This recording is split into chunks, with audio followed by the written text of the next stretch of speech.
In the second epistle to Timothy, the Apostle Paul writes something we'll find in chapter 2 and verse 15. In the King James it says, "Study to show yourself approved, and rightly dividing the word of truth." And most of the time you can think of that as study. What? Study the word, study the Bible. I need to study this so that I can truly present or show myself approved.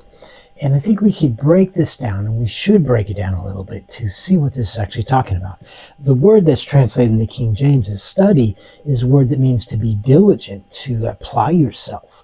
So being diligent, it's not specifically study like we do for a test or for school sort of things.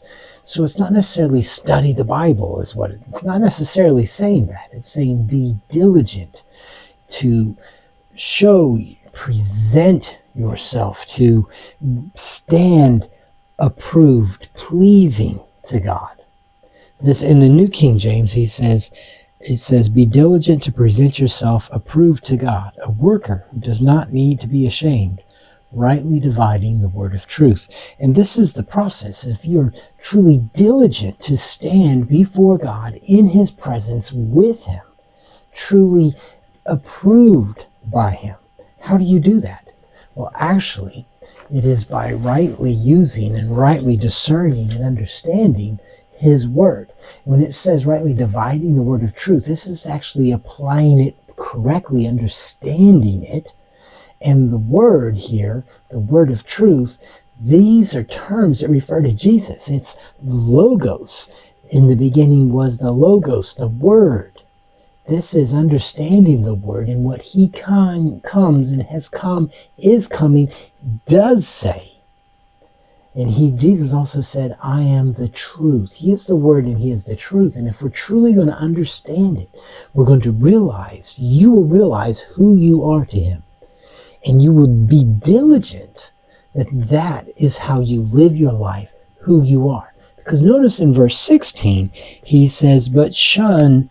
That means to stay away from, to push aside, to not give credence to, profane and idle babblings. Profane, these are things that are untrue. They're empty and they're worthless. And idle babblings, they are vain babblings. They are things that are worthless. They don't produce the fruit. They don't have substance to them. Now, when we think about this, the word, Jesus, of truth, is where substance and life comes from. Anything that is separate from, different from the truth, the word, what Jesus declares, that's idle and it's vain and it's profane. And he says, stay away from these things. Get rid of them because they will just increase to more ungodliness. It doesn't produce godliness. It doesn't bring you closer to him. These lies that we often tell ourselves or that we're told about God being separate from us, being displeased, that I don't measure up, I need to work harder, I need to do this in order to be acceptable. These are not true. Jesus already accepted you. Jesus already did everything to bring you into his presence as his beloved, to demonstrate, to declare your union with him and his pleasure in you. And so if I'm going to be diligent, I'm diligently shunning those things and embracing the word, Jesus, truth, and what it declares about me. And yes, that takes effort. And that takes some determined effort at times because my feelings, my emotions, the words, the traditions, the things I've learned through my life tell me something different than what Jesus does.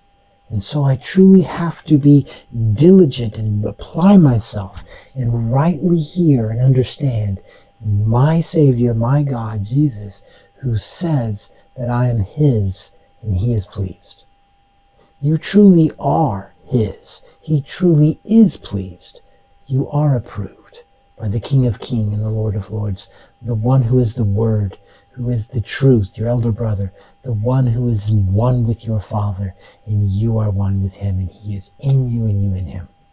That is where you have life, and that is what it means to be diligent, to show, to demonstrate, to walk, to stand, to live in His pleasure, because He's already declared it.